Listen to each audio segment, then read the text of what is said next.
DDG episode 16. Sweet 16. We can drive now. My name is Dave Hunt, and I'm joined by Michael Swick.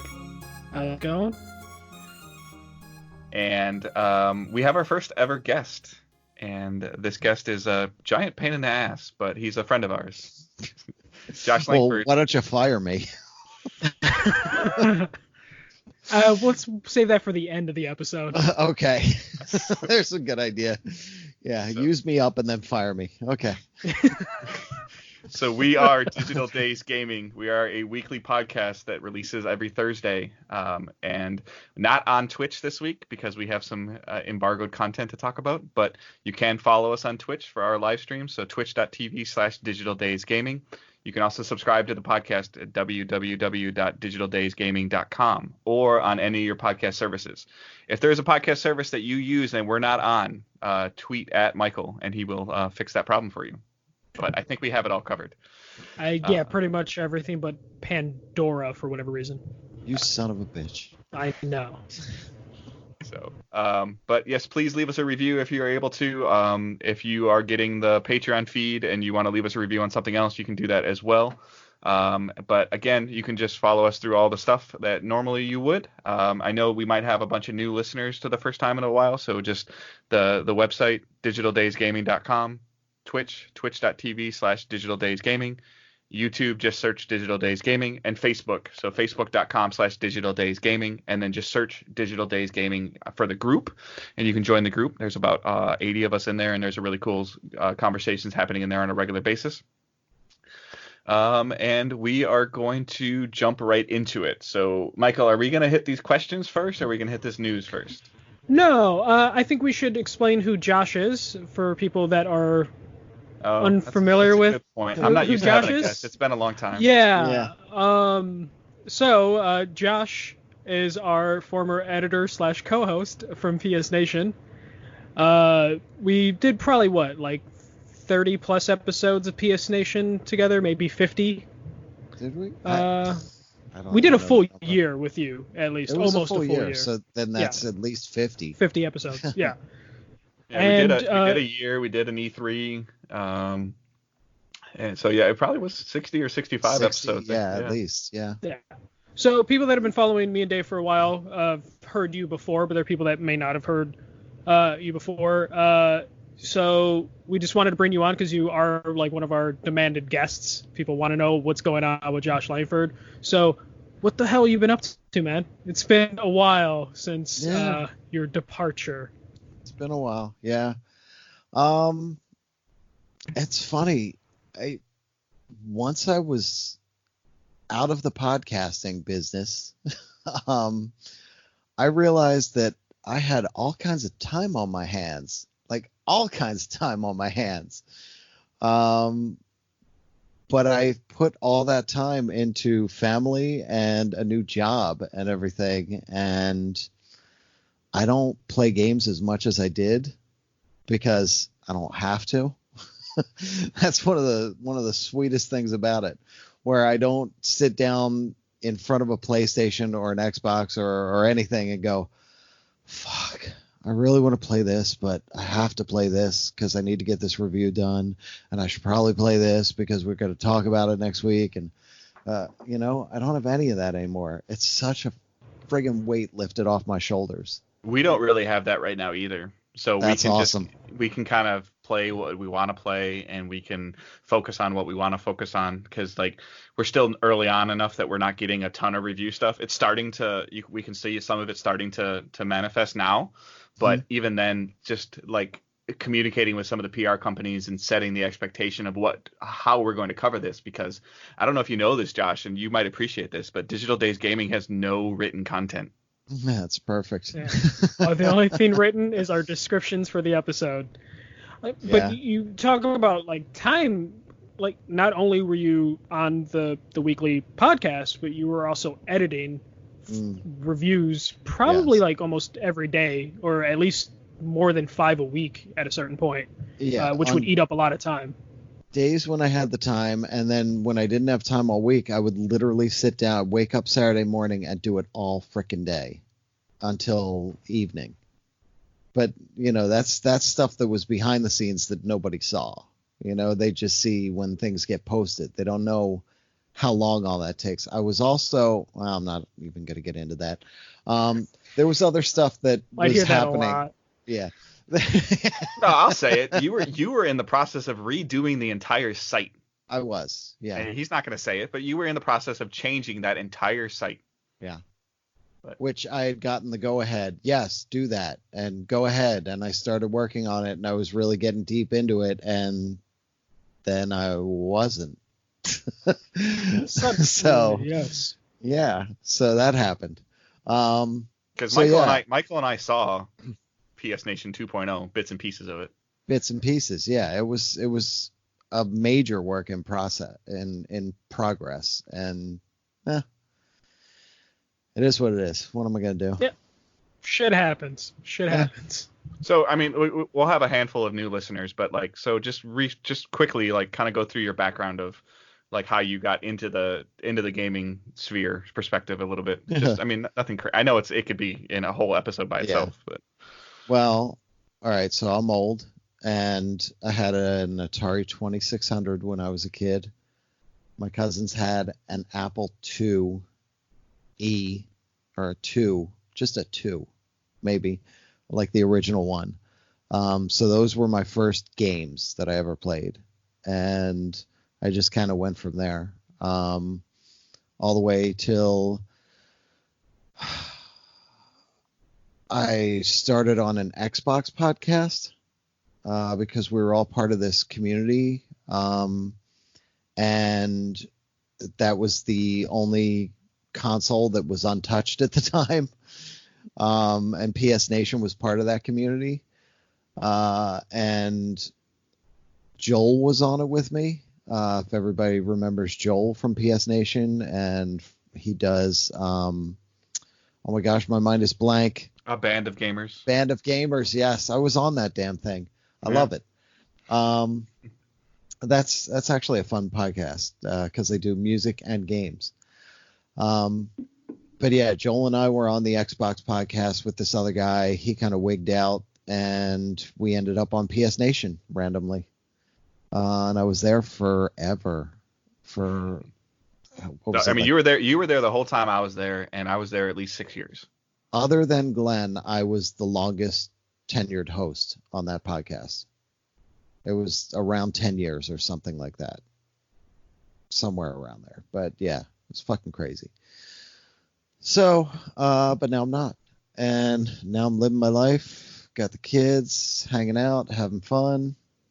So one of our first questions that popped up right away when we said we were going to be talking to you is if somebody wants to know what college Mason's going to. Yeah. He's 7 years old, for fuck's sake.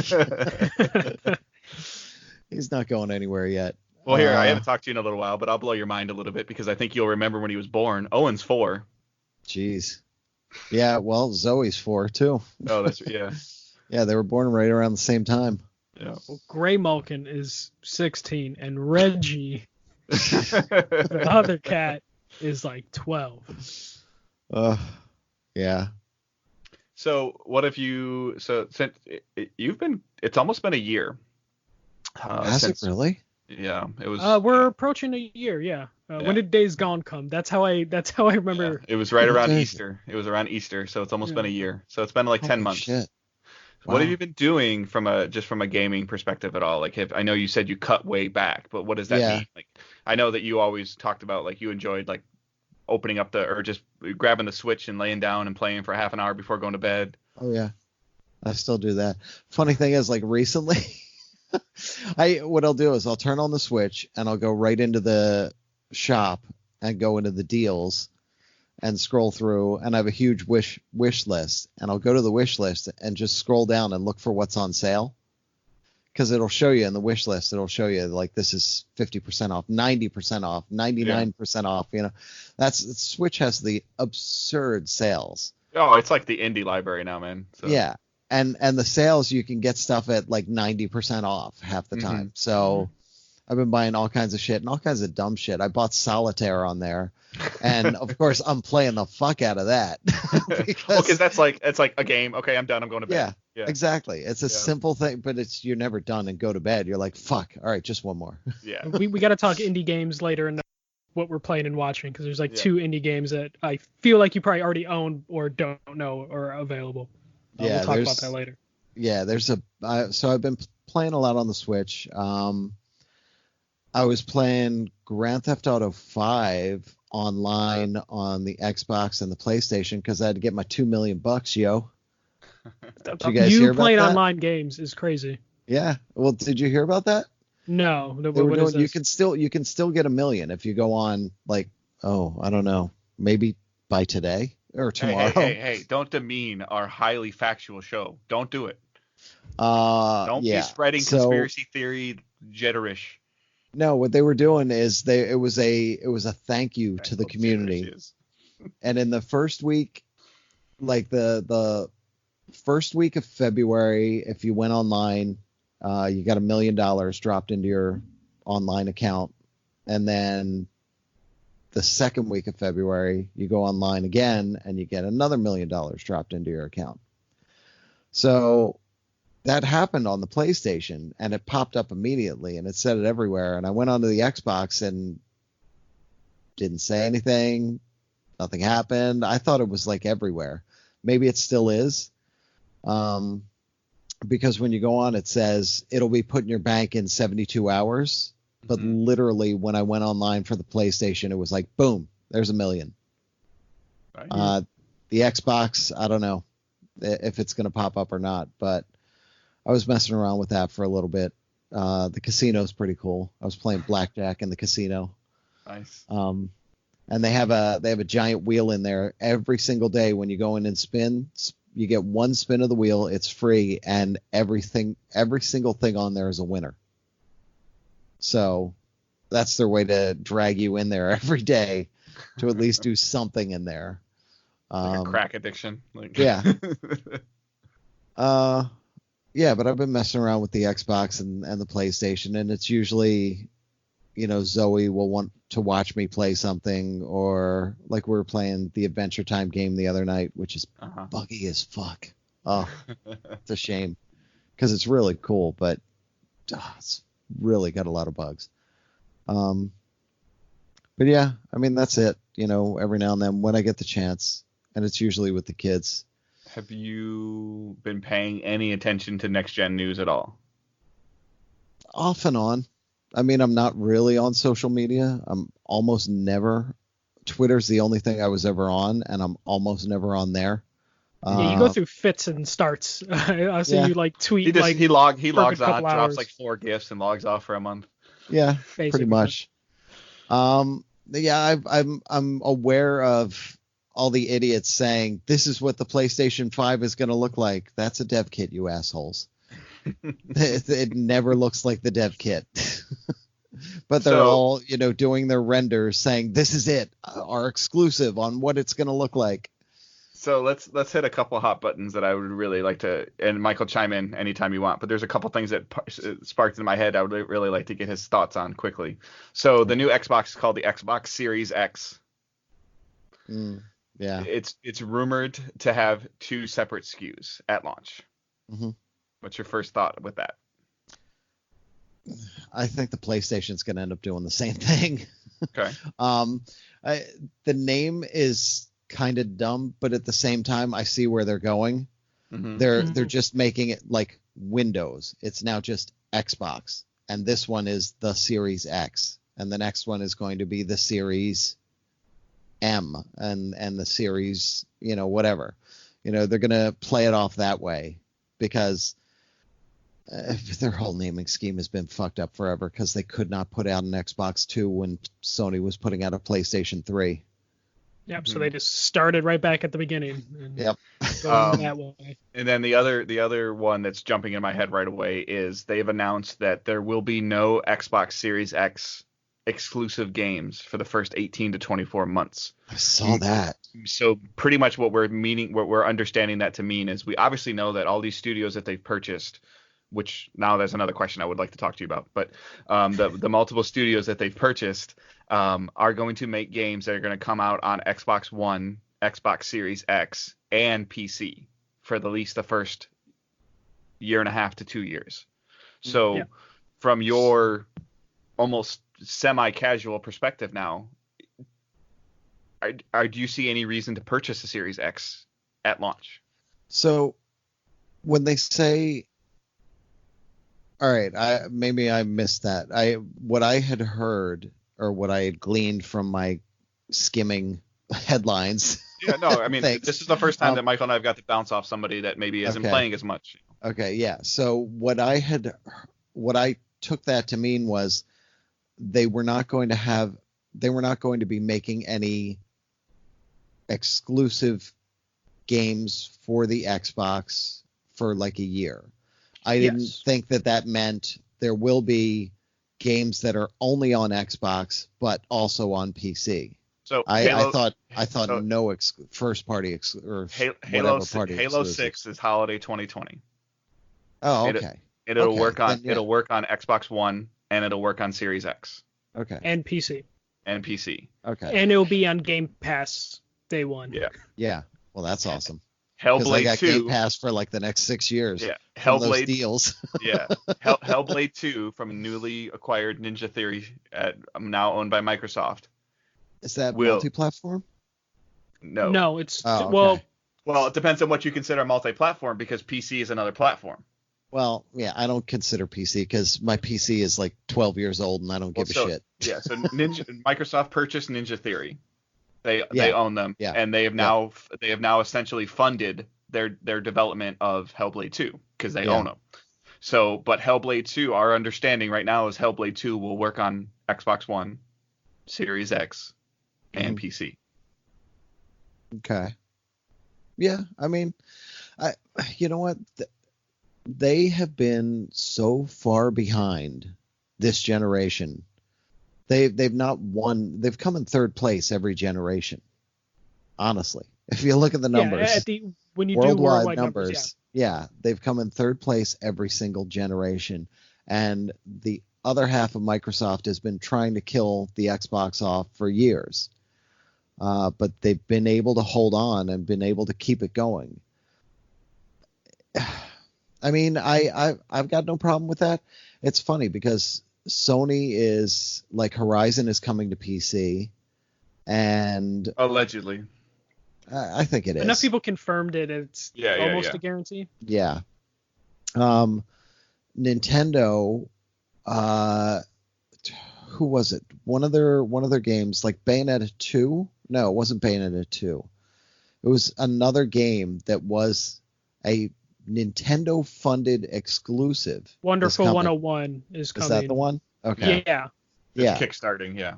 So now all these things are starting to happen where these games are, people are loosening up a bit and the games are making their way to other platforms and stuff. I don't really see Uncharted ever going anywhere. I see Sony holding on to their big name, big money exclusives. It's interesting that they went with Horizon. I mean, it's a new IP and there is no sequel to it, at least that we know of. The only thing I can think of why they chose Horizon is because that engine is what was used for Death Stranding, and Death Stranding is getting a PC port. So the work was done, and they were probably like, actually, this might be pretty easy to just port this over now that we did the work for Death Stranding. Because their deal with Kojima's studio is that I think that Kojima owns the IP for Death Stranding, but Sony is the publisher, and Sony then gets the revenue from the PC sales as well.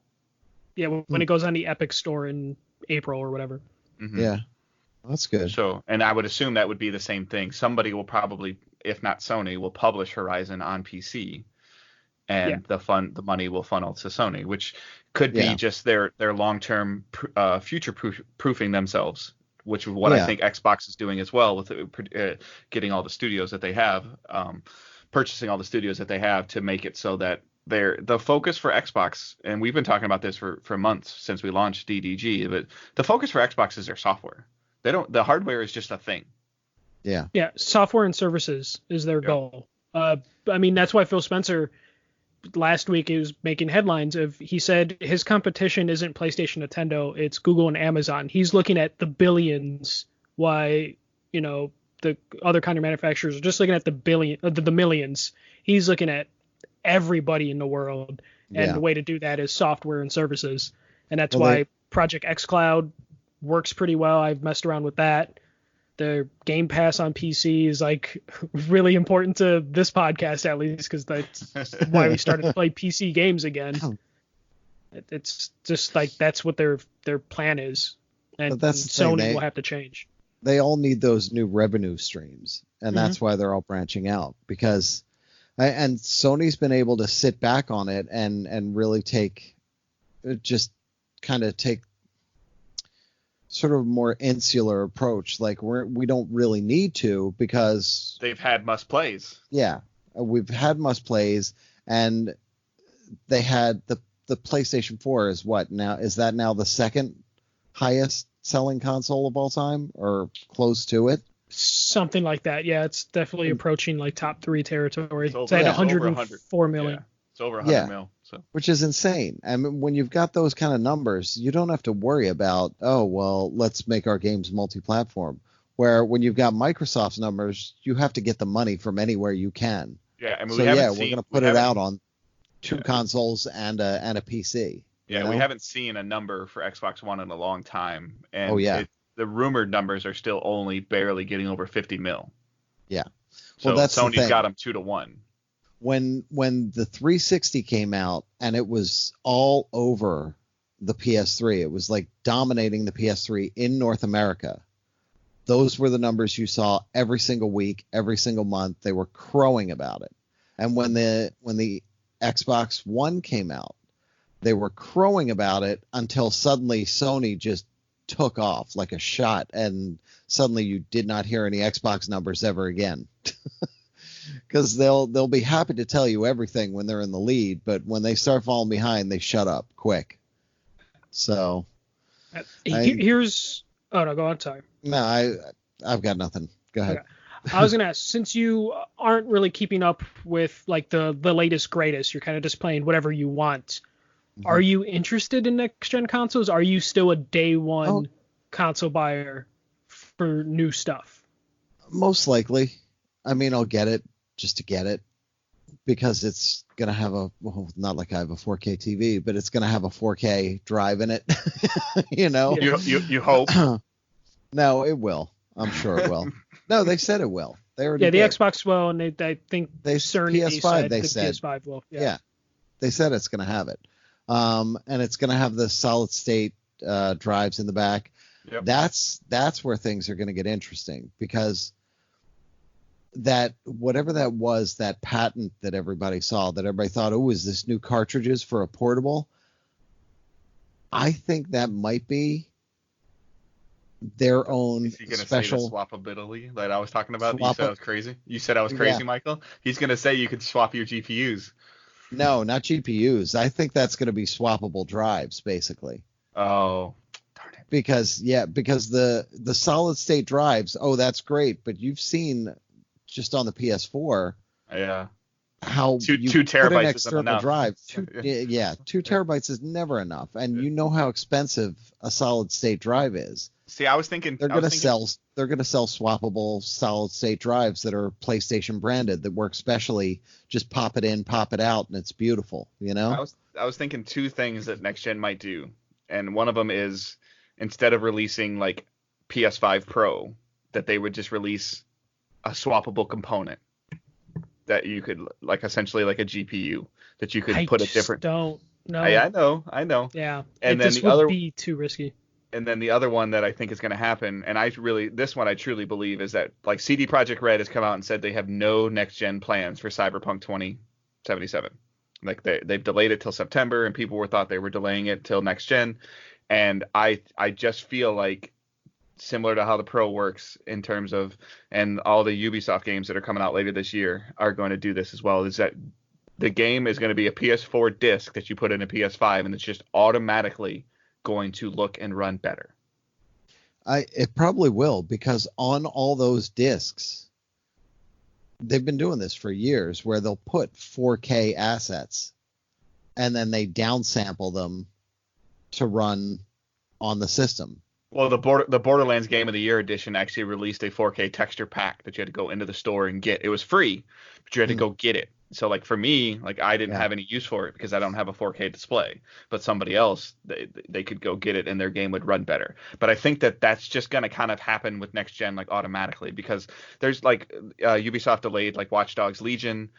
They haven't actually even dated it, and they showed like 3 or 4 brand new games at E3 last year, and then they announced like a month ago that they were pushing all that stuff back, and they just said it's delayed inevitably, and people are like, oh, they're just going to move it to next gen completely, and I don't think they are with 100 million PlayStations out there. Well, PlayStation exactly. 4s, I'm sorry.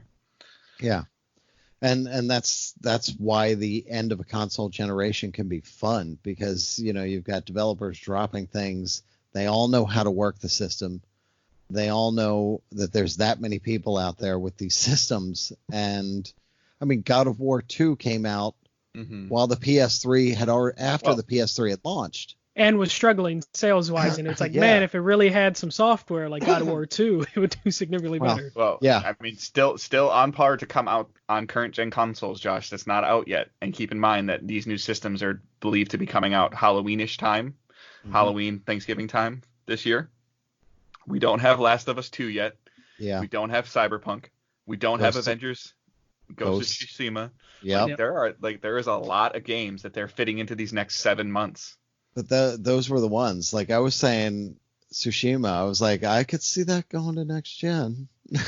And now it's summer. In their so last couple state of plays, they said, they said summer, and like now it's like I don't think we have it. We don't have a date for Tsushima yet, but it's like August or September. They're saying, right? They just said summer, so everyone's going with. Think about it. August. Like think about, because I was here for the PS4 launch. I remember that there were a handful of games that were on the PS3, and at launch or within a couple months of launch, the $10 upgrade. PS4 version.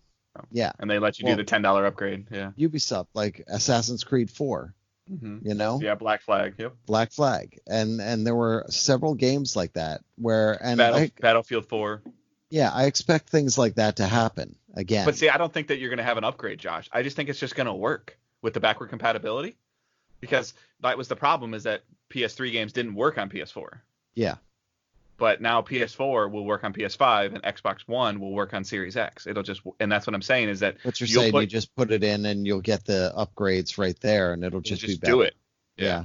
It's possible. It's entirely possible. I really want, and I know it may be the pipe dream, but I thought I saw something somewhere, because I do skim through news and just skim through headlines. I rarely ever dig deeper at this point. But I thought I saw that Sony had done had filed some kind of patent to do essentially like hardware, like PlayStation on a chip, like a PS3 on a chip and a PS2 on a chip, where the idea is that, oh my gosh, they can put a PS3, PS2, PS1 all into the system and make it work. There's a lot of rumors that the backward compatibility is going to go all the way back. It should. Yeah. And it absolutely should. I just don't see how, like, and I get it at this point in time that you're trying to like appease the consumer, but like, do you just make it so your PS1 disc works? And then where do you does that mean that PS1 game all of a sudden now has a digital version that I can buy if I didn't own it? No, because what they were talking about, this was another thing that I think Cerny said or has hinted about. This is what I get for not being around all this time and just hearing things randomly. That they've been working on software that will, and I thought they had patents for this as well, where they can take older generation games. You can put a PS2 disc in, and it will update the visuals on the fly. Mm. Yeah, it'll like smooth out edges. There's like some software patents, and then there's like hardware patents I did for that. It's funny though, it's just because like Ubisoft in their financials call, also mention like, oh, and then the systems are fully backwards compatible, but they wouldn't say PS4 or Xbox, but they made sure to say fully compatible. And then other financial calls are like, oh yeah, we should see extra money through like backwards compatibility as well. So but my enough problem people are is, saying, where does that extra money come from? Because I think the consumer expectation is, and Josh is a perfect example of this. Like, how many PS2 games do you have on your shelf there, Josh? Like 600. Okay, so, and I have none. At least. So I have none. Okay, so now from this perspective of PS5 comes out and it has this ability to access this library, but you have to have a disc. Yeah, which is good for the people that have the discs.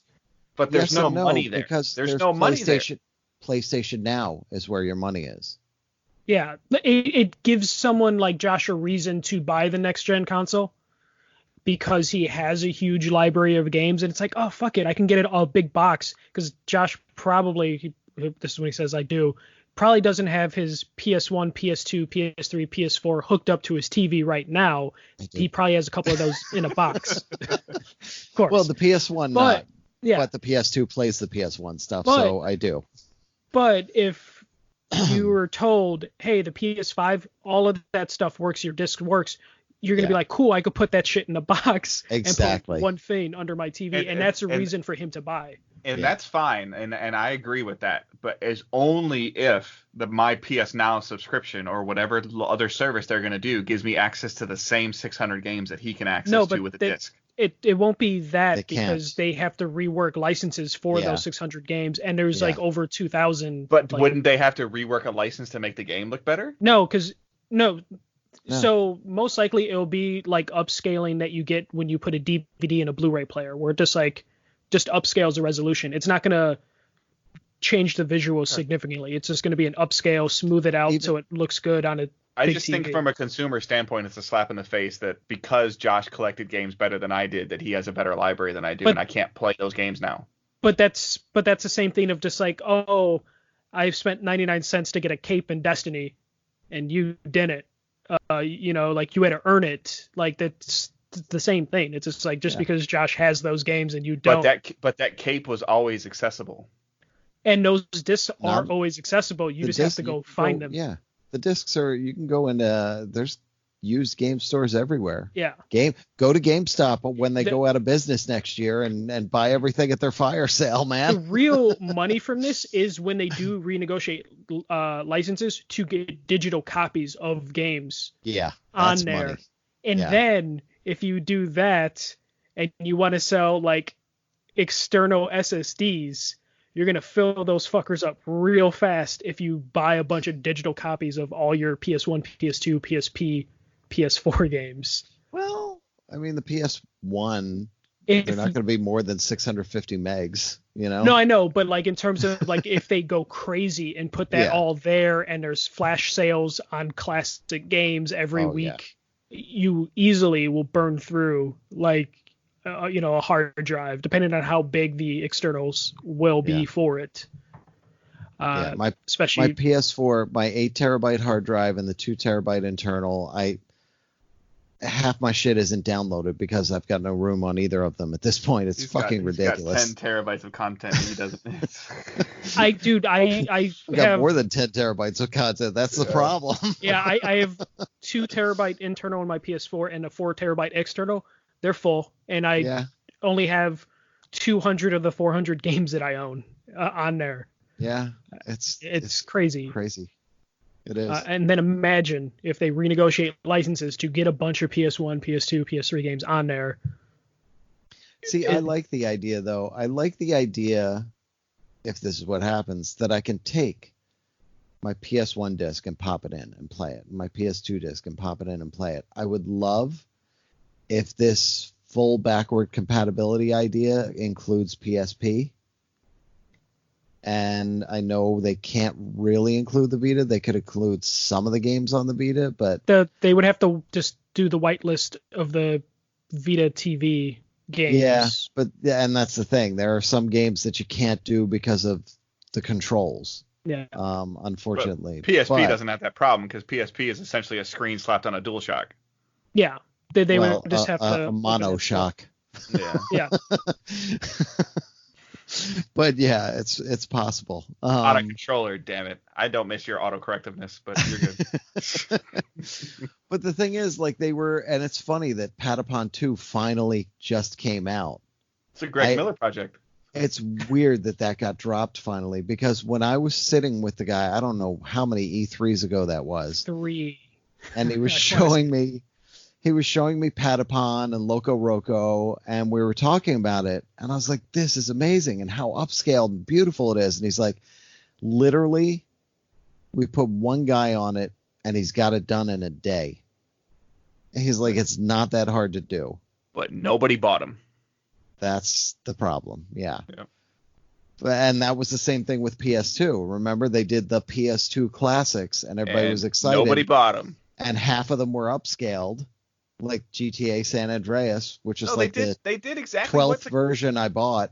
Yeah, they did exactly what the consumer wanted, and they said, I want trophies, I want upscaling. Yep. They did all of it, and it didn't sell. But here's the thing. Yeah. They did the work already in terms of the technology to get the games running. But it didn't sell. No, it didn't sell, but you also spent all that R&D to get that technology running. You might as well just slap it in a new one, because the R&D is what costs the most money, typically. So you already have that work done. I just don't want that. I just hope that's not their core focus at launch. It won't be. That's not. I know it, but my concern is, like, Josh, like, and I'm not sitting there saying that they have to do anything. Like, they obviously they know what they're doing. They sold 100 million PS4s. They know what they're doing, and Xbox is on the right track with what they're doing. But we are 7 months or 8 months away from launching them a next gen, and I only know of one game coming to next gen. Well, they also don't want to shit on the current gen. I mean, the sales have slowed down. They have all those games coming out.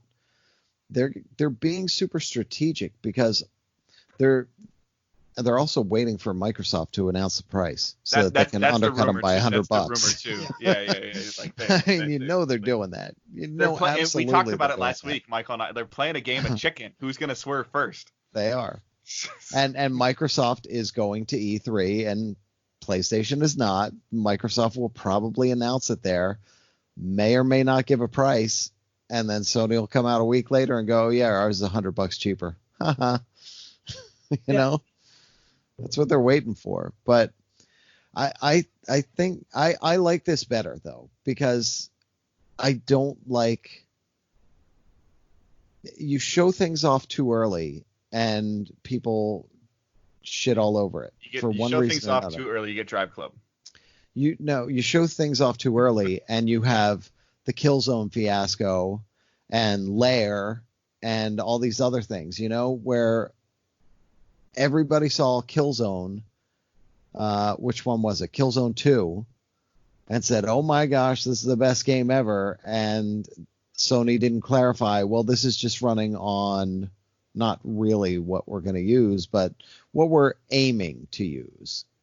And then when it came out, it didn't quite look like that, and everybody shit all over it, Yeah, the Watch Dogs fiasco too. Yeah. What they were showing Watch Dogs and. Yeah. Or, I mean, what they should do is what NBA 2K does every single year. Just take last year's stuff and take away all the sweat and lighting and use that picture, and then for the next gen one, show the one with sweat and lighting on it. Because literally that's what they do every single year when they do their comparison shots. It's really, really funny. You should take a look at it. But I don't know. They'll come out with something good. All right. You got anything else for him, Michael? No, we'll get into a couple questions later on. Yeah, I think that's all the next gen stuff for Josh. I really was curious on his perspective of the knowledge that he has of it now, moving into the more semi-casual, of what he's paying attention to, or what's becoming relevant enough that it's actually like getting to his eyes, because he's not looking for it now. He's not. Yeah. You're not seeking the information out. I'm assuming you Yeah. probably did little to no prep for the show because it's just us. Exactly. Here's the sad reality is every week Josh sits his two kids down and then does a podcast that isn't recorded or goes out anywhere where he just talks about video games at them, not with them, at them. So he's prepped all this. He's trying to So make he's the like, new he's trying to make the new hobby kids. Yeah, he's just like, oh, I don't know what's going on in news today. So I saw that backwards compatible news and then sold 100 million copies.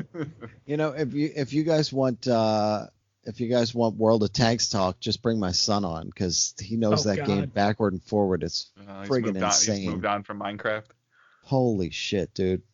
He's a master at World of Tanks. It's ridiculous. Awesome. All right. So a couple news things. This will be kind of cool for Josh as well. So Rod Ferguson leaves the coalition for Blizzard. So he was working on. Rod Ferguson was one of the lead developers on the Gears series, and now he's moving his efforts to Diablo, right, Michael? Yeah, he's gonna help them work on the next Diablo game. So he's been with Microsoft and Epic on and off since the 90s, and he was with Epic, and when Microsoft bought Gears of War from Epic, he kind of joined them a couple years later and was going to be like the head of that studio, and he was the head of that studio, but like he was going to be the face and a creative force behind Gears of War.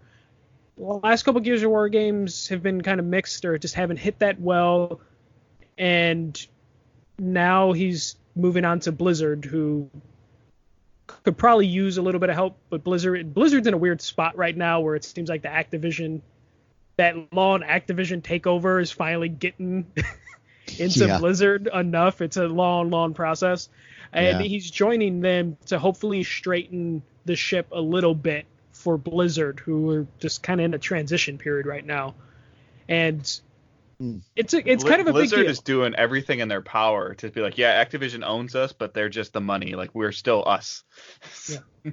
That's what they've always said, but it doesn't seem that way anymore. Yeah, but I think they're trying to right now, like the last couple of months, like the things that they've been doing, they're trying to sit there and say, hey, like, okay, like they're corporate. That's the corporate part, but this is who we are. It's kind of working a little bit. Yeah. But this is just like a big deal for Blizzard because it shows that they're super serious about Diablo. They revealed Diablo 4 at BlizzCon, said it was like going back to its roots. You're getting a respected creator or like, you know, a name in the industry to now just spearhead that during his transition. I don't know what this means for Gears of War. Coalition is the Gears of War studio, so they'll continue to make Gears of War games. They kind of started a new trilogy with 5. So, or 4, 5. I forget exactly which one starts a new trilogy. Yeah. But I mean, they got that Gears Pop game too. That's like on the top of your list. Yes, they do have Funko Pop Gears, which I think already came out. So, I don't know what this means for the future. Dead eyes, man. Oh man, see, I hate Funko Pops too. Dave loves them. I have a couple of them. I don't love them. You have 6. That's more than a couple. Oh my gosh, that's too many. Yeah. All of them don't have eyes. They have masks on. And he keeps them in the box too. It looks cool. Shut your mouth. Yeah. Got a freaking skateboard mounted to your wall. What kind of dumbass does that? Does it even have wheels? Custom skateboard with PlayStation characters on it. Does it have wheels? No, because it's a custom painted skateboard. So it's just a board. It's not even a skateboard. It's a board. Yes, but it's got deck, all the man. PS1. You gotta hang that deck on the wall, man. Yeah, it's art. Yeah. Where's your art? In my Funko box. Okay. Yeah, that's sad. That's so sad. Yes, one of 18 million. Yeah. Okay, so that's what's happening with the Gears of War. I have no idea what this means for the future Gears of War, other than we'll probably get a Gears of War game in 2 years, but it needs a new leader. But it's also fascinating to me that they're taking somebody from a third-person shooter perspective, which is all Gears has been, into a looter game. Yeah. Like when you said that, I'm thinking to myself, I wonder what he's going to bring to the game. Like it'll be interesting to see if he does have a big impact on it. Like if it if there are significant changes. I mean, like they said, they're going back to their roots, but I mean, like I Gears, don't even as a shooter, has never really been known as like a RPG or MMO depth shooter. Like there's not. No. It's just a bro shooter. Yeah. Like, and Diablo has been a game about builds and loots and farming, and like so there's like those two things just aren't going together. It's on the heels of, and we talked about it last week, Josh, like one of the other, like this guy's been there for a long time, and then I can't remember his name, Michael, but the guy that just left Rockstar. Oh, Hauser, Dan Hauser. Yeah. And he's not changing. He's just walking away from gaming. Yeah. So with his billions and billions of dollars. Yeah. And residuals for life. Yeah. Because his brother is the other owner of the. It's just interesting because it's a concern. Like it's even something that I've thought about, like from a personal perspective of like, like I'm 36 years old, like starting, we just started DDG, and it's like the time frame of how long it's going to go for. Like, am I going to be talking about video games from this perspective in 13 years when I'm 49, 50 years old? Hey, Josh is just looking at you right now like, what the fuck? No, and it's not a bad thing, but like, I mean, like, again, Josh, if all the crap didn't go down that went down, like, how long do you think that, like, everybody's like, oh, like, Rockstar's in trouble, this guy's leaving, like, he was there for 30 years. Yeah. Or 25 years. Like, he was there from the start. That's a long time. Like, my dad worked for the government for, 30 years and he retired. Yeah. But that's the thing. If you're having fun, which we were, if you're having fun, you don't see an end to it, No, yeah. When you're not having fun anymore, then it's like, all right, I think it's time for a change, Sometimes that change is forced upon you, and it turns out to be a good thing. Turns out to be a great thing. Yeah. Oh my gosh. I mean, I do miss, it was fun, but the way my life is right now, there's no way I could do this every week. There's no way. Yeah. Yeah, but we do it. We find time. But yeah, just the transition from doing that to doing this is like completely different, and that's what motivates us to keep going, because it's different and like we control it. So we have that motivation. Who knows? Maybe in like 5-10 years, and be like, oh man, we need to do something else to change things up. But yeah, change is definitely needed for some things. So I can totally see why this guy who's been working with Microsoft and Epic, and then just wanted to go for a change, and he's gets a new genre, goes to a safe company, because Activision isn't going to go anywhere. No, I get it totally. I mean, we heard about the Naughty Dog stuff of them like not wanting, they wanted to do something that was in a completely different direction, but still kind of at their roots, and we got Last of Us. So like, I could see the, like, okay, like Microsoft going to them, okay, well, your next project's Gears 6. Like, oh damn, okay. Like, yeah. So, all right, you got the next piece? Yeah, I'll get the downer piece. So the coronavirus is going to affect production for games. Obviously, this is like the least important thing to worry about with this virus going around. But I always like to bring up news stories when like world events actually affect the gaming world. And Nintendo is the first company to come out and said, due to the like a lot of factories in China being shut down and the coronavirus making its way to Japan, they're going to have to delay some things. So they just announced the Animal Crossing Switch, that is the production for that is going to have to be delayed because a lot of the factories, Foxconn in particular, their factories have been shut down for like a couple weeks, and they're going to be shut down for, I think, one more week. And then Ring Fit Adventure, they can't keep up with the supply and demand for that. And then the coronavirus happens, which means Ring Fit Adventure is going to have delays in other countries because of the coronavirus. And there's a lot of rumors right now that depending on how much worse the coronavirus gets, this will most likely play a part in like the next gen console launches, depending on if the coronavirus can, they can get it under control and it won't affect production too much, or companies like Microsoft and Sony would need to move production of their next gen consoles to other countries and take the costs that happen with that just to launch new consoles, which would like be a tough move for those companies to do financially, but it might have to come to that depending on if this continues to get worse. And every time you hear about the coronavirus, the numbers keep going higher, and the numbers reported most likely aren't the actual numbers because you don't want to make panic. But now it's starting to affect like the video game world in terms of hardware. And if it continues, we might not see next gen consoles this holiday at like a worst case scenario for that particular sector of the world, which is kind of crazy, kind of scary. But yeah, we're starting to see the effects of that. Like the Animal Crossing bundle was just announced like 2-3 weeks ago. And then like 2 weeks later, they're like, yeah, we're going to have to delay those because we're just not going to be able to make them in time or make enough in time with these issues happening with like factories. But yeah, there's coronavirus stuff. Any thoughts, guys? This is how every horror movie starts. Yeah. And the funny thing is, we just watched. It's World War Z origin story or something. Yeah, with Mason, we just watched Rise of the Planet of the Apes, which the end of the movie is basically the start of the coronavirus. I'm like, all right, get ready. The apes are taking over. Yeah, it's just kind of crazy when you hear about like the spreading and like the numbers are like just wild.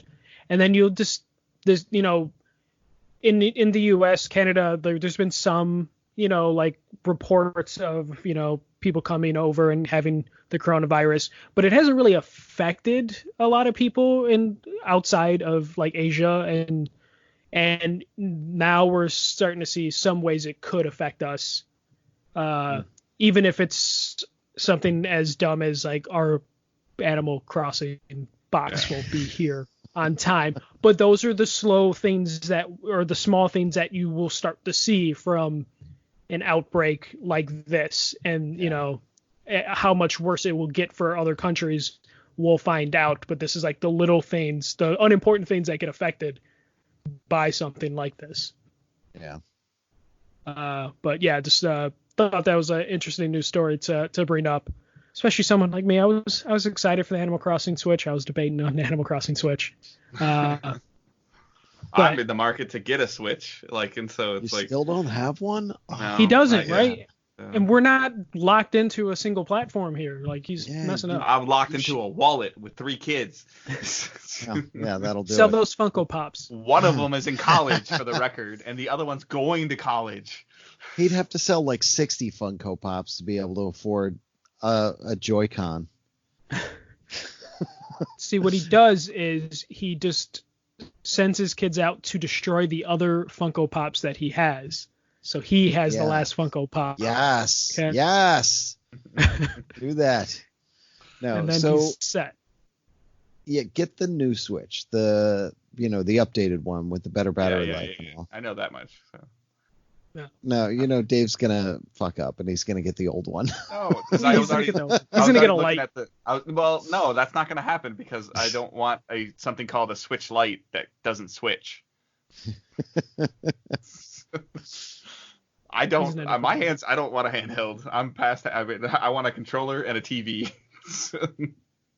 Like I'm sure it's great to to play solitaire on, but I'm gonna be playing like Zelda. Yeah. Well, that's and I'm actually gonna stream it on our channel. You know. Hey, I bought a new Switch dock. Stream's coming this week. I'd say 80% of my Switch play, 85% is portable. Because it's in your bedroom. It's everywhere. Where is your Switch right now? It is right across the room here. Okay. Yeah. I play my Switch mostly handheld too, which is why I was like I was like setting up the other Switch dock through, like Streamlabs.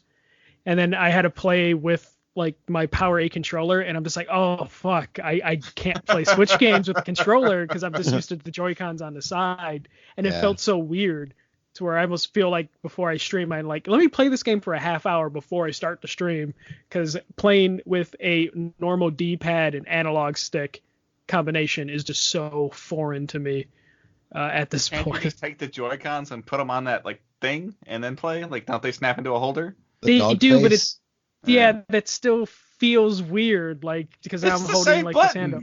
No, but it's weird. Your hand, you're holding it differently at that point. Yeah. It's very different. But I've got a dock on every TV because Toys R Us went out of business. Oh, so did you buy official Nintendo docks? Yeah. Okay, yeah. Because Toys R Us went out of business. Yeah. So as the prices were dropping, I waited till they hit a point, and I was like, yes, boom, boom, boom. Yeah. Yeah, Right, I got a third-party dock, an Insignia dock, for my Switch, where I was very scared of using it because I'm just like, it's third-party as fuck. But I'm only using it for streaming purposes, so it won't be on there for more than an hour at a time. Like, I would never leave my Switch on it. Yeah. Can't be that bad. Hopefully not. So now we're gonna mess with Josh for a little bit, and we're gonna like literally make it seem like he hasn't left. So we're gonna talk about a news story that was somewhat relevant when he was around. So Anthem 2.0 is real. Wow. So go ahead. Take this away. Right. No, if you want to, go for it. You know that I was playing Anthem near the end of your tenure, right? Yeah. Okay, and I hated it, right? Yep. All right, so the studio, after about... It wasn't Destiny. No. The studio, after about 4 months of trying to patch it, kind of gave up and went silent. They had a roadmap, and they literally came out publicly and said, yeah, you know that thing that we released that said what we were going to do for the next 6 months, we're throwing it away, and we're not going to talk to you until we're ready to talk to you. And... they still apparently aren't ready to talk to us, but their website felt otherwise.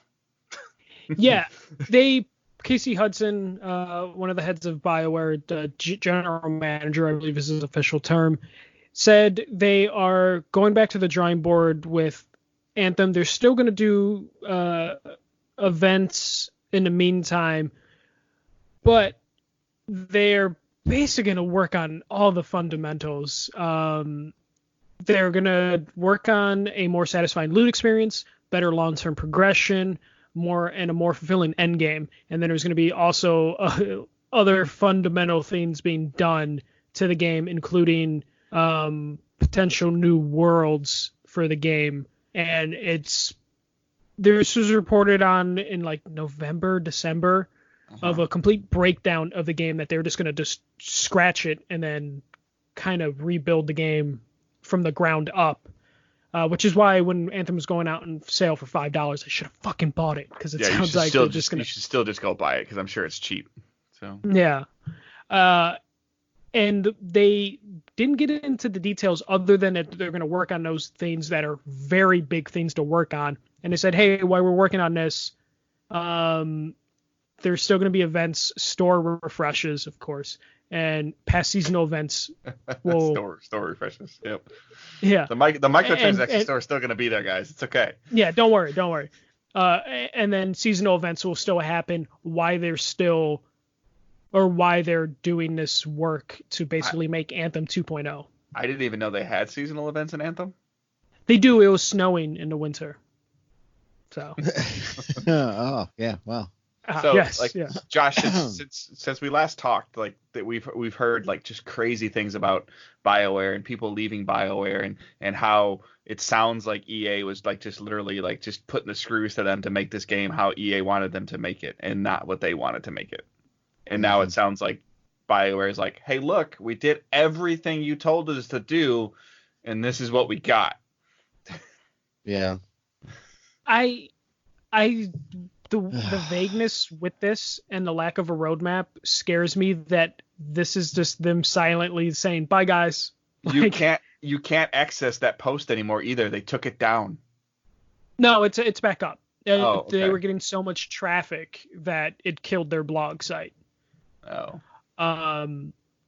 It's just, I have a feeling this is them just quietly being like, all right, we're going to go dark again, guys, but don't worry, we are fucking doing something. And then the next thing we hear from BioWare is going to be Dragon Age 4. And then we're like, what about Anthem? And they're like, yeah. You see this Dragon Age over here? It's really pretty. Yeah. And I just don't know what's going to happen with it. I have a feeling it's going to disappear. KOTOR 3. That's what. Yeah. You know what? Do you just go on a greatest hits? There's rumors about that. Yeah. Yeah. There you go. Okay. So that's the bit for the news that we got into an hour into the show. There you go. I blame Josh. It's all his fault. So. Yep. So. Isn't everything? That's what I've heard. So what we're playing and watching. I guess Josh, maybe top 4 things that have your attention right now. Wow. NHL. Okay. Oh, crap. What was the name of the new? Shit. Use your words. It's an audio podcast. Use your words. Yeah, I know. I'm thinking. We can help you. The new horror game from. Man and Manon. No. The little one from Ben Rivers. Oh. Yeah, sure. I can't help you with that. I know what you're talking about. That game? Yeah. That one's fun. It's creepy fun. The kids wanted to see that, and I'm like, I don't know. It's a bit creepy. I cannot remember the name of it to save my life. So there was that. You played that like during Extra Life, didn't you? I did. I played a lot of it during Extra Worse Life. Than Death. Home horror? No. Worse than Death. Home was his first one. Worse than Death is what it is. Okay. Yeah. Sorry, I went to his Twitter profile. I was trying to read it. Yeah. I did the same thing. I just jumped on Josh's Twitter. You don't tweet that often, so it's very helpful. Yeah. There you go. The funny thing is, like, I went to look at that on the Switch, and on the Nintendo shop page on the internet, it says, developed by, and it says insert name here. And it's like two or three places it says insert name here. And I took a screenshot and I sent it to him. I sent him a DM and I was like, dude, you might want to get on somebody at Nintendo about this. He's like, what the fuck? So I don't know if that's been fixed yet or not, but yeah, somebody at Nintendo done fucked up. I've been playing NHL, which is weird. Like I decided I wanted to just do a playoff, and settings were the same as my settings have always been for all these games. I think there was a bug in the game because all the teams were set and the Flyers weren't there. And I'm like, fuck that. And I took a team out and put the Flyers in, and I went 16-0. And it wasn't even close. Like, my team was averaging 6.8 goals a game, and we were averaging like 2.02 against. So it got a little absurd there. But I played the whole thing out just to see if I could actually do it. And yeah, I don't know what happened there. But yeah, I haven't been playing a whole lot. And beyond that, in the arcade 1-up games. Mm-hmm. What about you been watching anything or any new series? Yeah, a lot, but I don't even know what I could get into. I mean, I don't have a lot of time. But when I do, what's weird? Like when I have had time, I've been watching Deep Space Nine again. Like I went Star Trek. Well, I haven't watched it in forever, and I went back to the beginning, and I'm literally going all the way through it again for some reason. I don't know why. I have to ask you. Yeah. Have you watched Lego Masters? I watched the UK version of it a couple months ago with the kids. Okay. And I know that they did. We saw the preview for it. I was like, holy shit, it's coming to the US, kids. There's a version of it coming here now. So I haven't watched it yet. I have it available. Yes. Really good. Will Arnett is fantastic for it. It's so good with him as the host. The UK version was really cool. It was actually a lot of fun, and they built some crazy stuff in that one. Yeah, it's only one episode in, so they did like a theme park stuff, but like it hooked me, and I don't even give a shit about Legos that much, but I was just like, oh fuck, this is like really good. And Will Arnett, I can watch him do anything. So I'm curious because you asking him this question sparked a thing for me to look at a news story that I got. Josh, were you a fan, and Michael, you as well, of Always Sunny in Philadelphia? Yeah. Oh yeah. Okay. So are you aware that Mythic Quest show came out on Apple TV? I heard about it, yes, and heard that what? That's the same. Are you the same guys? The same guys. Yeah, Charlie Day and and Rob. it's a video game development centric show. Yeah, I saw that. I saw somewhere today. There's been a lot of ads. There's been a lot of ads the last couple of days. Okay, so somewhere today, I think I saw somebody say this is Silicon Valley for indie development. So I'm gonna try a 7-day free trial of Apple TV, and because I think it's only like 9 episodes, so I'm sure I can get those done in the 7 days. Yeah, because I don't have Apple TV, so it might be a weekly thing. How do you not have Apple TV? Isn't it free for like everybody at this point? I don't know. I haven't really even looked into it. So, like, if you have an Apple device, it's free. If you have, I think Verizon, doesn't Verizon give it to you for free? I don't have Verizon, and the only Apple device is my son and my daughter's phones, not mine. But do they have Apple Care on it? I think it's Apple Care people have a year. My daughter just bought AirPods, and she bought Apple Care. So you might be able to get it through her her Apple Care account. I'll have to look at that. So. Yeah. But crazy. It's just something. It's as you guys have seen, I've had some time with Ubisoft over the last couple of weeks, so, and it's being, Ubisoft is in partnership with this. So. Yeah. All right. Nice. Michael, what about you? So because I bought the Switch dock and I've been testing out to make sure I can stream from it, I've been playing. Josh, did you pick up Super Blood Hockey on the Switch? No, I did not. It was super cheap at one point. Yeah. And I came close, and I was like, I don't know if I'm gonna like this, because the last one, the one that was on the PS4, that was supposed to be like that, was it's gonna be this cool thing. It ended up being a terrible game. This one, I wouldn't say this is a great game if you can pick it up on sale. Like, I think when it went on sale, it was like $4, and it's pretty dark with the humor, but the gameplay's difficult and it's pretty fun, and it's very simplistic, 16-bit hockey style or 8-bit hockey. And the GM mode or whatever, the franchise mode, where it's just like, okay, you got to like give your prisoners, because they're all prisoners that you just like put on your team, and you have to make sure they're working out. You have to give them steroids and like make sure you're feeding them, exercising them, and all that like micromanagement stuff I love. So I've just been like diving into the micromanagement.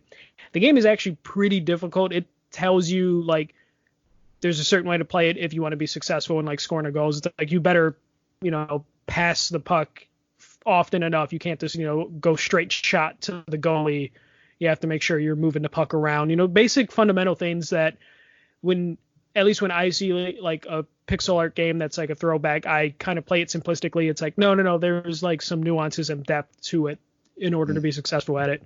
So I've been playing that a lot. It's a game I plan to stream. And then another game, Josh, do you remember Earth Night?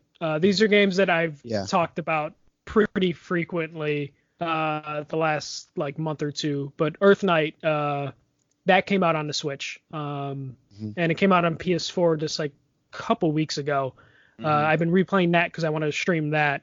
I think I prefer it on the Switch. I've seen it on the PS4, but I've just kind of just broke myself to where the Switch is almost my preferred console at this point.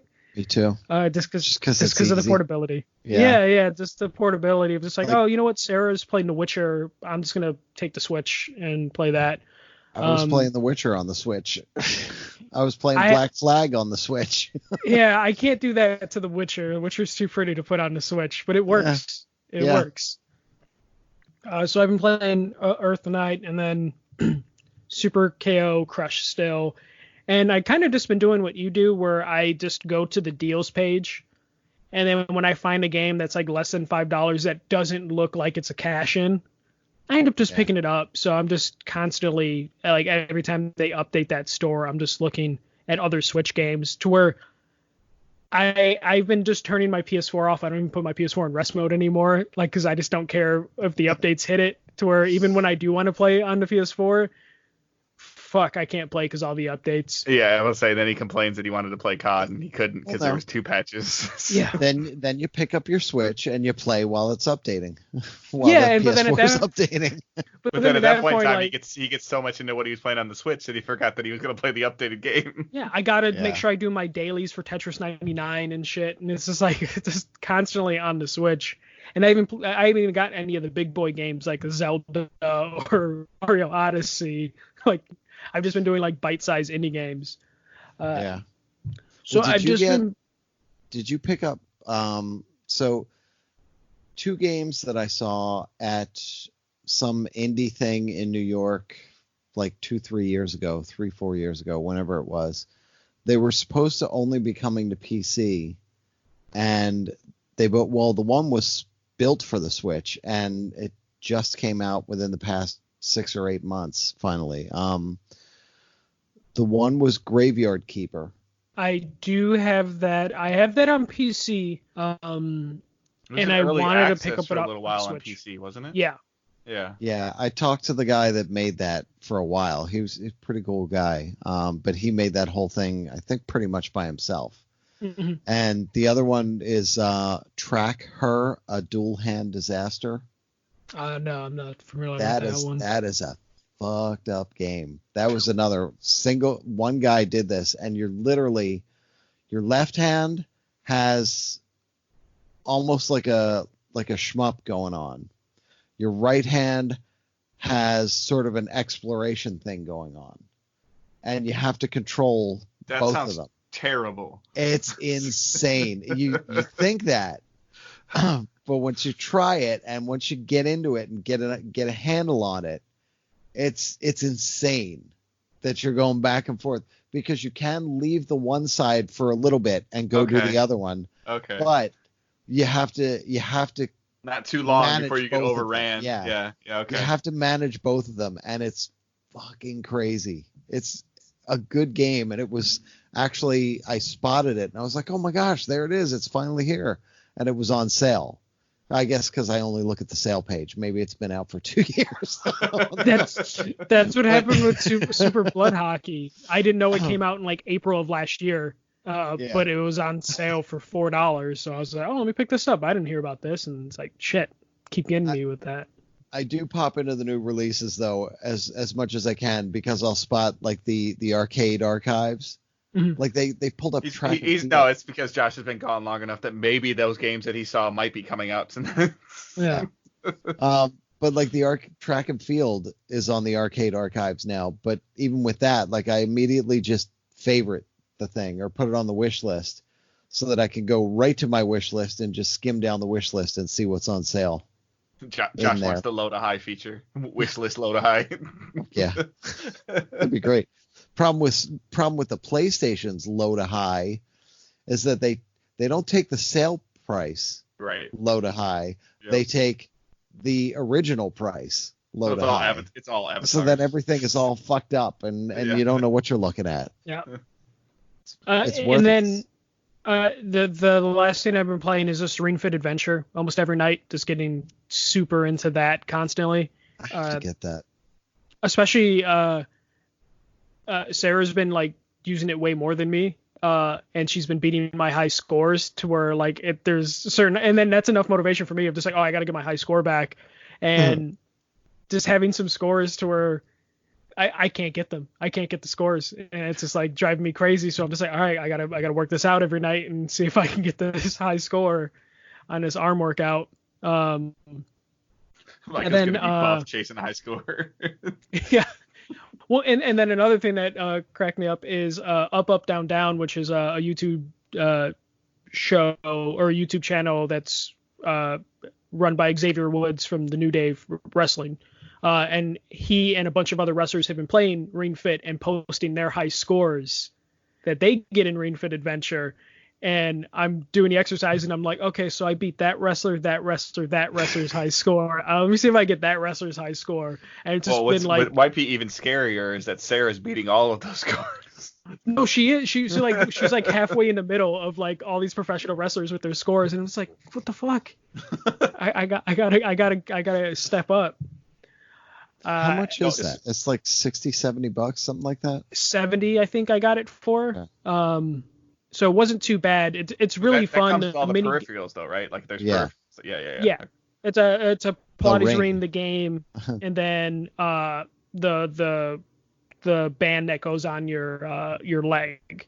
But like you and your kids would probably have a blast with it. Just like the mini games are like really cute and adorable and actually give you a workout. The Pilates ring isn't too bad. Like the Pilates ring will basically like test your strength before you start the game fully, and then that kind of sets like what you're gonna do for that session, like the max strength on the ring. And then the light RPG story mode is like, it's cute and it really gets you sweating if you crank up the difficulty. And then it teaches you how to stretch, and it'll make sure you're doing it properly, which is like the thing that I always fucking skip when I work out is like the stretch, and doing the stretch and learning the different stretches you can do has been really helpful. But that's it for me playing, and I've just been watching random anime. And I started to read the Harry Potter books. Sarah wanted me to read them. I never really read them. Never read them. So I've never read or seen the movies. So. The books are fantastic. Yeah, they're really good. So when I was a kid, they had just come out. Like when I was in the 4th grade, they came out. Like Holy the first shit. one came out. Yeah, I'm on my 3rd job and I'm reading them. Yeah, that's okay. Yeah. When I was in the 4th grade, they came out, and we were reading it as a class. But then some kids' parents complained that so it Josh, was. Just for the record, we're learning witchcraft. Yes, no, exactly. But just for the record, Michael's introduction to Harry Potter was a teacher reading the book to him, just so you're aware. Yeah. Holy shit. No, it wasn't a teacher reading. It was like, hey guys, I have a book we're all gonna read as a class. I was just messing with Josh. Yeah. And some parents threw a fit and said, oh, it's satanic, it's devil worshipping, witchcraft. So then we stopped reading it, and the compromise was like, the teacher then was like, okay, not everyone's going to read it.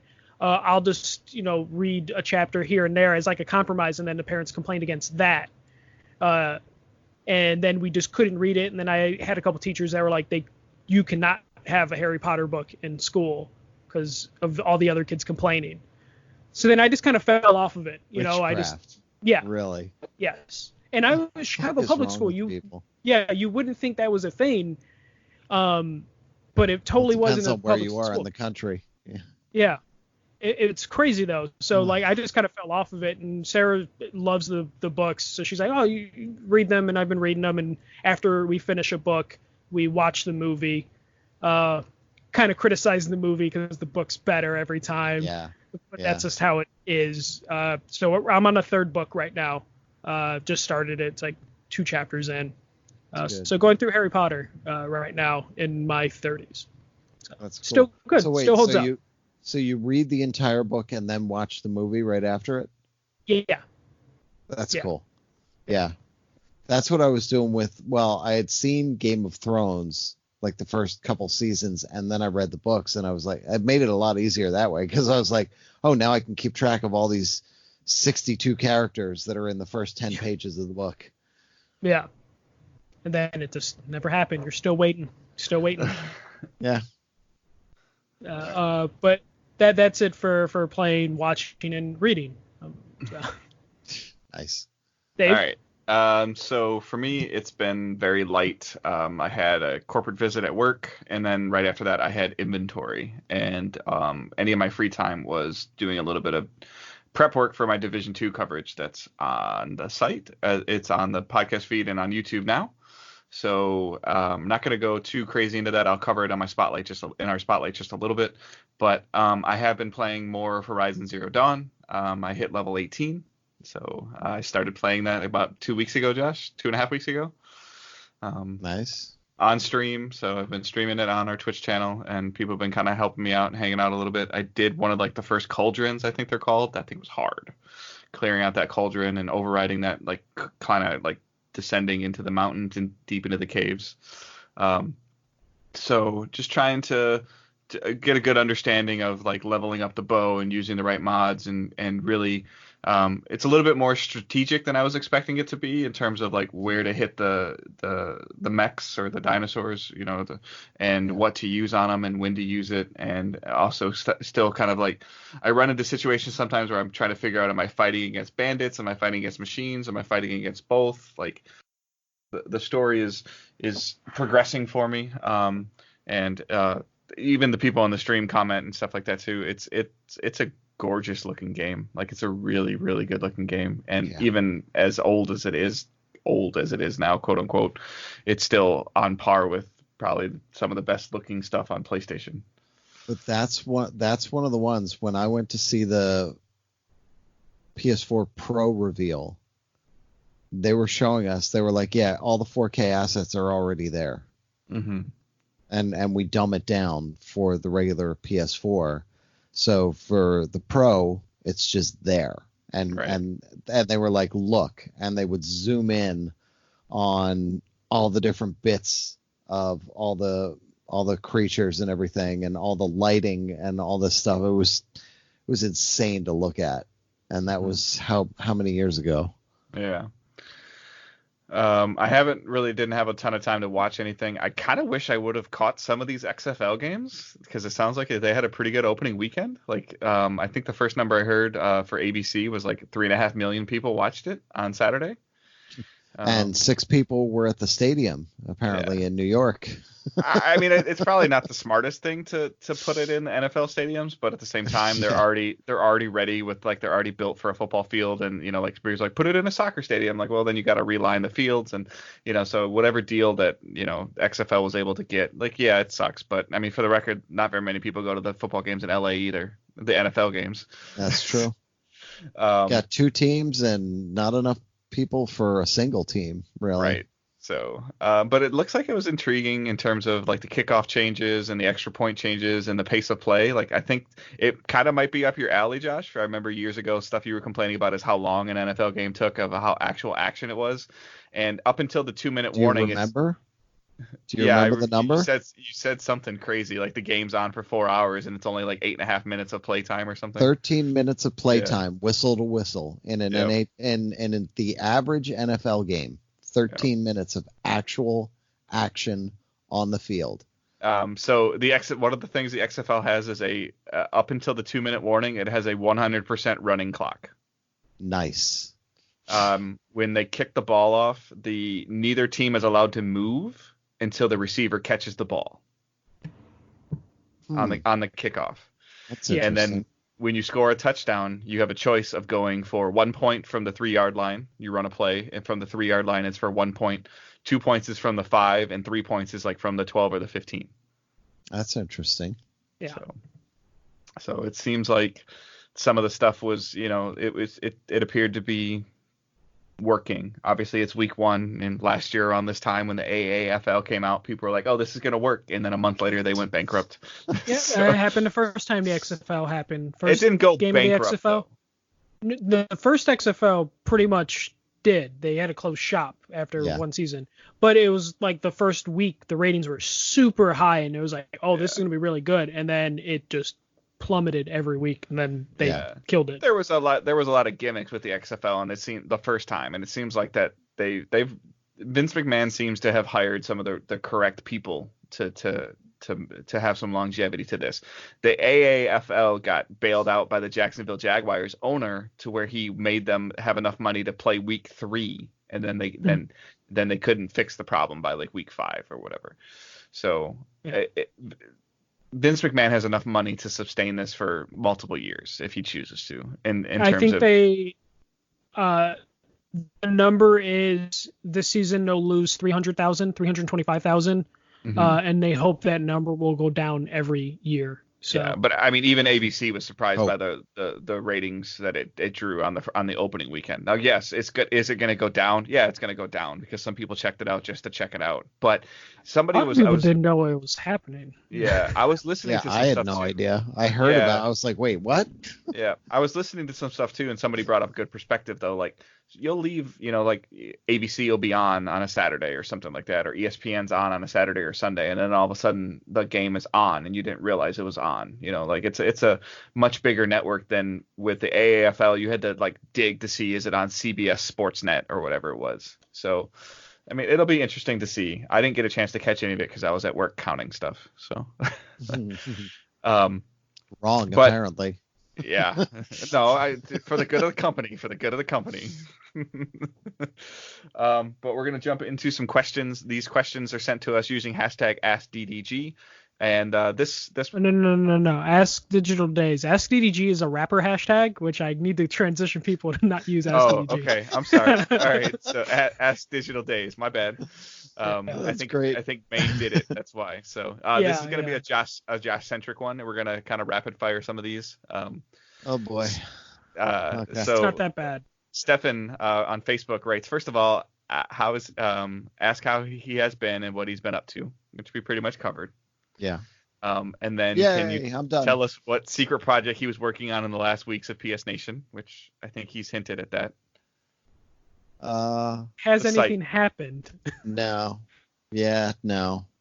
I that was one of those things where I was like, "Ooh, now I got time," and I was going to do this other thing, and life and a new job took off, and I said, "All right, that's not happening. It's not anytime soon." So, and then obviously the end part of the question, has anything happened with that? No. And then on Facebook, Main Terry asks, what are the chances of you becoming a regular third chair on the show? I found our taste in games and our sons' ages were very closely aligned. And how many and of the many opinions out there on games, yours was one that I valued the highest. Oh, thanks, man.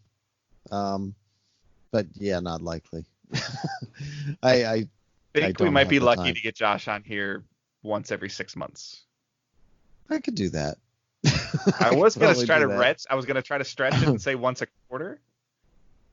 But maybe. That might be pushing it. But yeah, we'd have to see. Yeah, what happened with this week, to be full disclosure for everybody. So like we had talked about, we knew that I was having some work schedule issues, and when talking to Josh a couple weeks ago, I was like, hey, so like when can this be possible? And he pretty much said this night or this night during the week are the times that it can happen, is what he told me.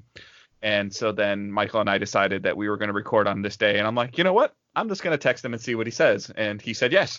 So that's why he's on the show this week. This was not planned, months ago or anything like that. This was planned like 5 days ago. So yeah, it just kind of happens. And we still didn't know if he was going to show up on time tonight, which he didn't. So. Fucking. Well, I did, computer. but I haven't turned this laptop on in like a year. So, I mean, what could I do?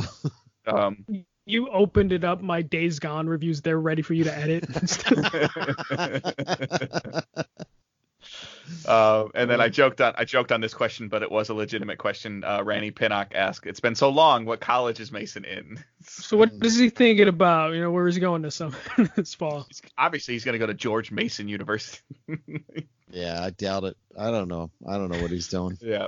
And then lastly on Twitter, Storm Lexi asked, "What Lego sets have you and the kids been building?" Holy shit. A year's worth of Lego to talk about, probably. No, wait. I got to follow up to that. Did you build the thing that you got for Christmas? Because didn't you get like a huge Star Wars ship for Christmas, or a Star Trek ship? Yeah, I got. Well, that was like a year ago. Did you? But I know you hadn't built it though. No, the Millennium Falcon, the $700 Millennium or $800 Millennium Falcon, whatever that was. That's a no. No, I can't. I wanted to. And that was a gift. That was a gift. Your problem was the first problem you said you didn't even know where you were going to put the damn thing if you did build it. That's the problem. There is literally no place to put it. Arcade 1-Up. I want Pac-Man. There's like two or three other machines I want. There's literally no place to put them in this house. If I build that 4-foot long Millennium Falcon, there is no place to put it. I can see you on camera, Josh. Behind you, there's a great place just to hang it off the ceiling. You'll be fine. Yeah, that's not happening. No. All right. That so ceiling's what other not as high as you think. Have you built anything? Yeah. I know that for the record, I know that ceiling's not as high as you think. That because you forget how tall I am. I probably can't walk in your basement. No, you can. It's not that low. But we got the Chinese New Year ones again this year. Oh, cool. We didn't build those two. Yeah. Yeah. But we got them like right as Chinese New Year was happening, or right after is when they showed up, and I was like, it's too late to build them now. But build them next year, maybe. Yeah. Well, I was talking to the kids because the boxes are still sitting up there, and I was saying maybe we just do what we do with our Christmas ones, build it all now, and then just put them in a crate, a box, get them out as decorations. Yeah. Take them out next Chinese New Year, because I don't know if I had done this when I was still on the podcast, but my poor wife, we took where her desk is. Where her desk was.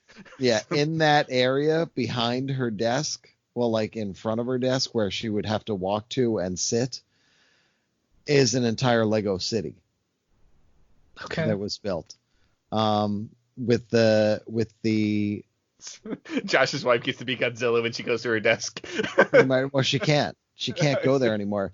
You cannot pull the chair out because there's train tracks that were running right along there. There's a whole train system that runs around the city, but then it's all You're gonna have to tweet a picture now. I could do that. Okay. But it would need to be multiple pictures. It's the Lego Creator City modular city sets. Mm-hmm. So there's the French restaurant, the pet shop, the detective thing, the bank, the movie theater. There's a whole bunch of them set up, and I put the street plates in, and then I had a park that I built, and I had this empty spot, and I didn't know what to do with it. And I'm racking my brain, like, what can I put in this odd random spot? And I thought, I grabbed a sand plate, like a sand colored plate, and built what looked like the foundation of a building going up, and made it into a construction site with like all the construction workers walking around. And I said to the kids, I was like, so now that we have this whole Chinese New Year, this gate thing and this whole area, when we're ready, I can just take the construction site out and drop it right in there and turn this whole area into Chinatown. So I've got ideas for it, but I don't know. My wife's put up with it for like almost 2 years now. I don't know how much longer she's gonna put up with it. But awesome. Yeah, it's kind of neat. Yeah, that'll be things you're gonna remember for a long time though. So yeah. And Josh, you'll be happy to know those are all the questions that we took Hooray. Specifically for you. People might want more scandalous stuff, but like we're beyond that, so it doesn't really matter. We're just gonna keep moving forward. That's there what we go. Do. Waiting for setting you up for that. Nice you took it. Yeah. But yeah, we just wanted to like have some fun questions for you instead of any like super serious bullshit. That's cool. Yeah, because people have been wanting you on the show like since day one. So we finally were able to accomplish that, and I didn't have to like bribe you with like a Stargate podcast or some shit. Fuck, you mean I could have held out for that? Yeah, you could have. We have it can be eventual. There's a tier on this thing that we have that we do bonus episodes. I'm gonna be pretty busy for the next 6 to 8 years. All right, so real quick, I just want to spotlight our and I say our because Michael helped with it, my wife helped with it, and I did some stuff. But our coverage of the Division 2 Warlords of New York, which is the newest expansion that's kicking off year 2 of Division 2. This is what I got. They're back to New York? Yeah. Oh. In southern Manhattan. So, Oh, Lower Manhattan. Oh, right where I used to work. The two bridges, the civic centers, the tombs. So it's coming out on March 3rd. There is a special podcast that came out that's already on your feed when you're listening to this. It's the one right before this one. And that has an interview with Nick Skur, one of the producers at Ubisoft Leamington, that took some time with me while I was in San Francisco. And it has my impressions of the 2 hours of gameplay that I got with the content. It's a manhunt style expansion.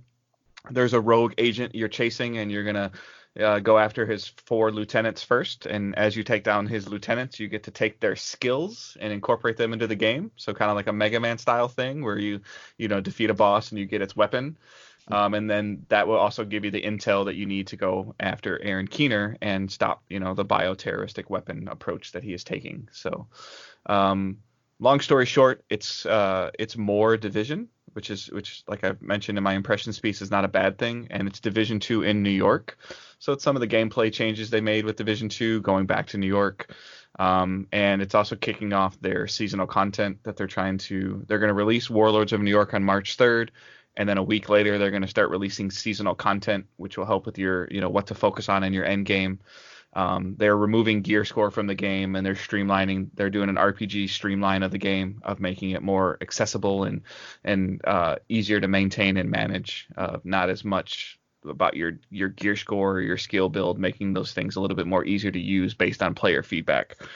So there's going to be some UI changes to it, which the game desperately needed, with some UI changes in terms of like equipping gear and weapons and making it truly feel more powerful. They've got a lot of Destiny things going on in there with their SHD tech thing, like an infinite progression system they've tried to put in there, or that they're trying to put in there. Is this going to be enough to lure players back into signing into this game on a weekly basis? I can't say yet until it's live out there and moving around, but I think that they're tapping into the success of Division 1 by taking it back to New York, and still being able to make DC relevant. So there is, like I said, there's a special podcast just dedicated to that. It's about 35 minutes long of just me talking Division 2.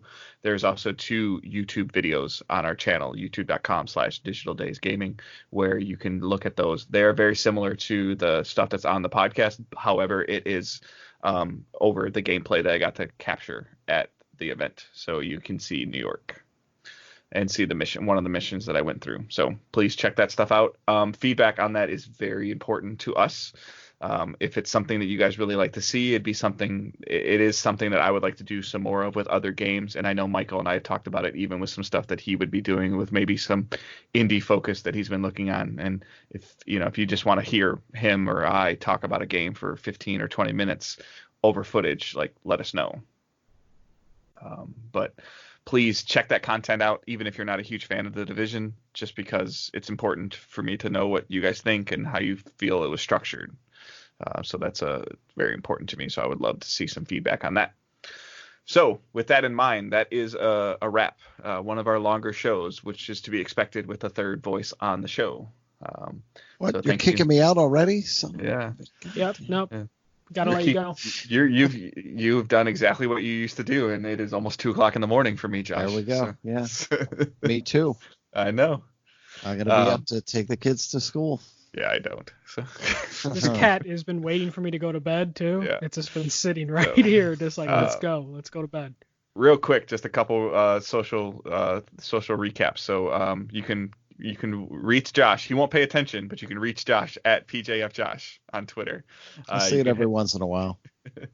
You can hit up Michael at the first MJC 1ST. You can get myself at Good Dave Hunt, and the main account at Digital Days Pod, where all of our coverage and questions come from. And you can join the Facebook page, facebook.com/digitaldaysgaming. Search for the group. Just search for Digital Days Gaming, and Josh, we have a group. Yeah. Wow. It'll send you. Nice if I was on Facebook. You wouldn't, even if you were on Facebook, you wouldn't be in the group. It'll send you it'll send Michael and I a notification. You guys can, and it will approve you to join the group. Go ahead. So why did you go all out? Why did you go Good Dave Hunt? Why not Good Dave Hunting? It doesn't fit on Twitter. It doesn't fit on Twitter. Oh, those assholes. My PSN name is Good Dave Hunting. There you go. And my Xbox and Steam name is Good Dave Hunting. But just like Digital Days Gaming doesn't fit on Twitter, that's why it's Digital Days Pod. Yep. Twitter has a character limitation. Lame. Yep, I agree. So, because PSN name changes are real now too. Mm-hmm. Yeah. Yeah. And lastly, we have a Patreon. So patreon.com/digitaldaysgaming, where you can do the $1 tip jar, the $3 social access to the Discord channel, the $5 24 early access to the podcast, or the $7 tier for a bonus episode. Which we will be recording soon, some bonus episodes for this month. Yep. If you get a $7 one, maybe you get a Stargate episode one day. So. Ooh. That would be those two, not me. Yeah. Although maybe I'd watch a little bit just to see if I could be relevant in the conversation. But so thank you again to Josh for taking the time to hang out with us. We appreciate it, as I'm sure our community will let you know. So thank you for taking the time, and hopefully we'll get you on again. Maybe after we see some of the announcements in Next Gen, maybe we'll drag you out here again. So. Yeah, we'll see. Or I'll just randomly text you one night and say, hey, you free? I'll say, fuck you. Do you have anything else that you want to say, Josh? Or? I don't know. I mean, just I appreciate the outpouring of support and everything I got when everything went down. Didn't really. I got to talk about it on Band of Gamers a little bit, but I don't know. You know, there may be people here who'd never heard that episode or aren't, you know, aware of that episode or anything like that. You should go listen to it. It's a really good epispisode. So. It was fun. Yeah. It's a good show if you don't listen to a Band of Gamers. I'm not super into music, but Joel and I always mess his name up, but Startham. Yeah, I don't know. I can't think. I'm just gonna leave you twisting. Yeah. Yep. Yeah. So I really did appreciate that. Because I was a little dumbfounded, and it was just good to hear all that coming out from everybody. And yeah, I'm still around. Not as much, obviously, anywhere, but yeah, got life going on. Life is good, so having fun. I'll be back.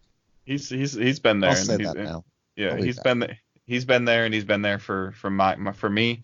He was one of the first people that contacted me when he heard of my leaving as well. So, and you know, Josh has always been there, and he's been a huge advocate. A little bit, you know, he helped build DDG as well, just from a very quiet standpoint of he was there for certain things that we needed and feedback when needed. So there have been plenty of sounding boards and people that got vented to that helped build this podcast and content creation into what it slowly is becoming now. So so he's a foundation piece as well as many others. It's not just Michael and myself, but mostly multiple people have had their hands in that, and you know, my wife as well. She busted her ass the last couple of days with video. Michael helped with editing an interview that sounded like I recorded it in a tin can.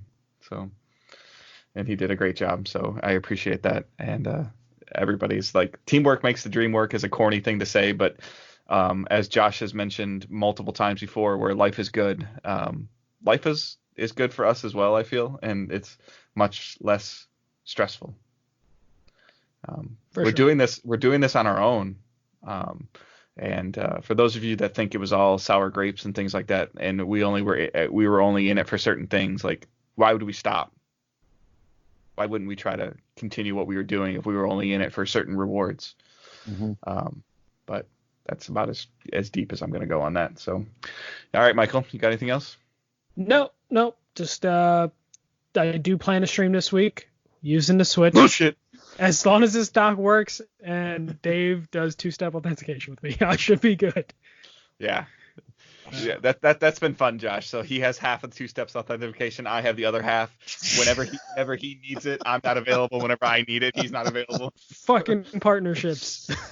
For Well the record, planned. and a fun side note, you'll get a kick out of this. Apparently, email servers have a limitation of how many emails you can send out at one time. What the hell? We got suspended for Yeah. 24 hours. Apparently, if you send out a large email as your first email on an account you make in G Suite, they assume you're spam and just suspend your shit. Wow. So, And less- then less count alert, so. and then count the rejection emails from your suspension against your cap for the day. Oh, that's fucked up. We tried to Fucking make Jesus. we tried to make a step a step forward for Digital Days Gaming, and it got derailed for about 48 hours. But we got that step forward going. Yeah. Wow. So, all right. I hope everyone has a great week. Please leave us feedback and keep moving forward. Talk to you later. See ya.